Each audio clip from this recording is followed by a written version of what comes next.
ان کے لب رنگی کی نچھاور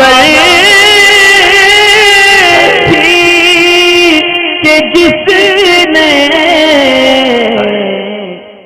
پہلے نماز کو مکمل کر لیں یا پھر قضاء حاجت سے فارغ ہو جائیں. تو دیکھیں اس میں مسئلہ یہ ہوتا ہے کہ اگر کسی کو پیشاب یا ریح خارج ہونے کی یعنی ہوا پاس ہونے کی یا پیشاب یا لیٹرنگ وغیرہ کی بہت زیادہ شدت کے ساتھ یعنی شدت کے ساتھ اس کو محسوس ہو رہا ہے، تو ایسی صورت میں اگر وقت کے اندر گنجائش باقی ہے تو اس کو پھر نماز نہیں پڑھنی چاہیے بلکہ فارغ ہونا چاہیے. اسی طرح حدیث پاک کے اندر ہے کہ جب جماعت قائم ہو جائے اور کسی کو بیت الخلاء جانا ہو تو وہ پہلے بیت الخلاء جائے. بحر شریعت کے اندر مفتی امجد علی اعظمی صاحب رحمۃ اللہ تعالی علیہ فرماتے ہیں کہ شدت کا پاخانہ پیشاب معلوم ہوتے وقت یا ریح کا غلبہ ہوتے وقت نماز کو شروع کرنا یہ گناہ ہے. اور یہی پھر حدیث نقل کری کہ حضور علیہ السلام نے فرمایا کہ جب جماعت قائم ہو جائے تو ایسی صورت میں کسی کو بیت الخلاء کی حاجت ہو تو پہلے بیت الخلاء سے فارغ ہو.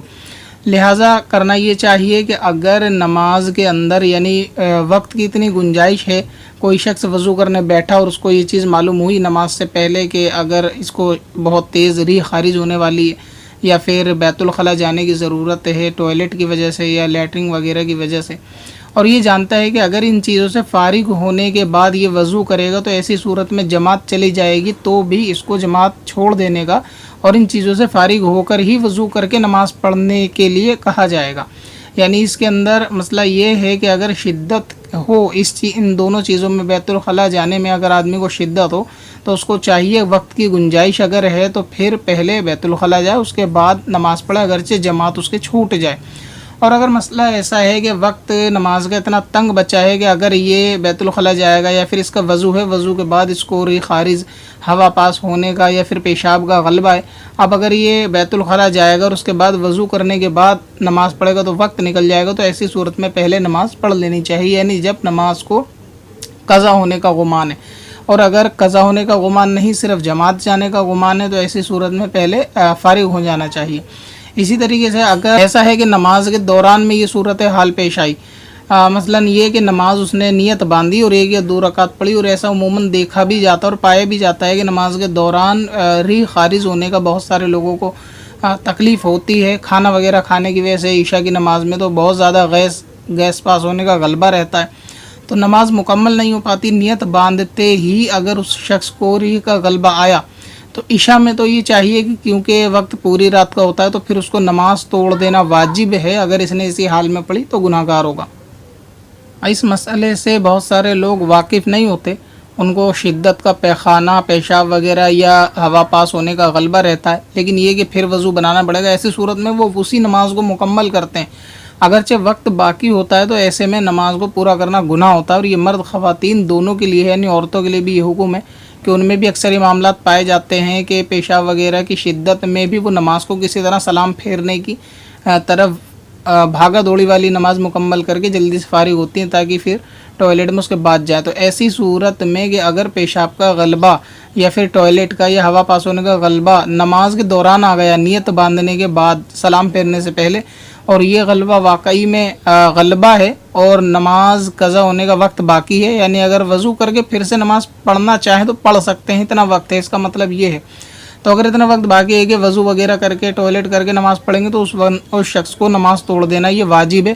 اس کو چاہیے کہ نماز توڑے. اگر اس نے اس حال میں پوری کر لی نماز ہو جائے گی، لیکن یہ شخص گناہ گار بھی ہوگا اپنی یعنی شدت میں پیخانہ یا پیشاب کرنے کی وجہ سے. اور اگر مسئلہ ایسا ہے کہ اگر وقت نہیں ہے، یعنی اس میں جماعت کے اندر بھی وقت نہیں ہے، تو پھر وہی مسئلہ ہے کہ پہلے نماز یعنی وقت مقدم ہے تو نماز کو جو ہے مکمل کر لے اور اس کے بعد یہ فارغ ہو. لیکن وقت باقی ہے تو نماز اس کو توڑ دینی چاہیے، مکمل نہیں کرنی چاہیے.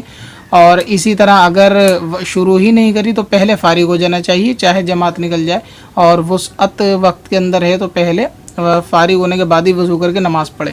اچھا، اس میں ایک سوال ایسا بھی آتا ہے کہ جیسے کسی نے سنتیں پڑھی اور اس کے بعد اس کا وضو ٹوٹ گیا تو پوچھتے ہیں کیا ساری نماز دہرانی پڑے گی ہے؟ جو پڑھ لی وہ ادا ہو گئی. جیسے عشاء کے اندر مان لیجئے کسی نے سنت اور فرض پڑھے اور ابھی وطر سے پہلے اس کو ٹوائلٹ وغیرہ جانا پڑا، وہ ٹوائلٹ گیا یا کسی کو بیماری تھی اور اس کی وجہ سے وضو کرنے کے بعد دوبارہ ان کو بچی ہوئی نماز پڑھنی ہے، مکمل پڑھنی ہے. تو اس میں جو نمازیں آپ نے وضو کی حالت میں ادا کر لی وہ سب ادا ہو جائیں گی.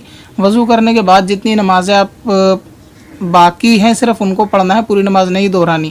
اب جیسے ظہر کے اندر مان لیجئے کسی نے 4 سنت جو فرض سے پہلے ہیں, سنت مؤکدہ, اس کو کسی نے ادا کر لیا. اب اس نے فرض کی نیت باندھی, چاہے مرد ہو یا عورت. فرض کی نیت باندھنے کے بعد اس کا نماز کی حالت میں وضو ٹوٹ گیا. تو جب نماز کی حالت میں وضو ٹوٹا, اب یہ جو دہرائے جائیں گے یہ صرف فرض نماز دہرائی جائے گی 4 رکعت والی. جو پہلے سنتیں ادا ہو چکی تھی ان کو پڑھنے کی ضرورت نہیں ہے. اور یہی قاعدہ ہر نماز کے اندر ہے کہ جو نمازیں آپ پڑھ لی ہیں وضو کی حالت میں وہ پڑھ لی. جس نماز میں سنت ہو, واجب ہو یا وطر ہو, وضو ٹوٹے گا وہی نماز دہرائی جائے گی. یا پھر جہاں سے نیا وضو بنایا جائے گا بیت الخلاء کے بعد, تو وہاں سے آگے کی نمازیں پڑھی جائیں گی. جو پچھلی پڑھ لی ہوتی ہیں ان کو پڑھنے کی دوبارہ ضرورت نہیں ہوتی. پتھر میں حسن لالے پرنوار بنایا